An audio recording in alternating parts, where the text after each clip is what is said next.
Let's go back to Nicolas Cage a Yeah. little bit, because one of the things that he was able to do to get out of debt was move to a tax-free state like Nevada, and this was when he moved to Las Vegas. And this is starting to become a trend a little bit when it comes to high-profile people. Have you heard anything about this trend? Absolutely. There's athletes that decide to sign with different teams because they are in states like Florida or maybe Nevada or Tennessee or Texas that have no state income tax. So when you're talking about $100 million contract and there's no state income tax, that's a lot of revenue that you're able to keep in your pockets instead of putting in the state's pockets. So let's say you're not making $100 million.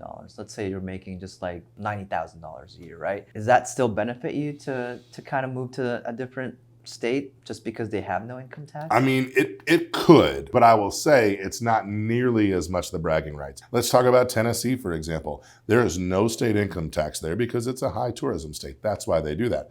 When states are high tourism states, they tend to really up that sales tax.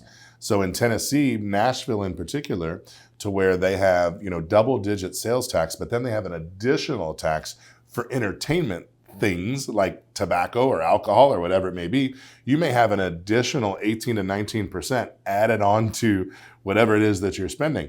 For the everyday person, that's a lot more than just a 4 to 6% state tax.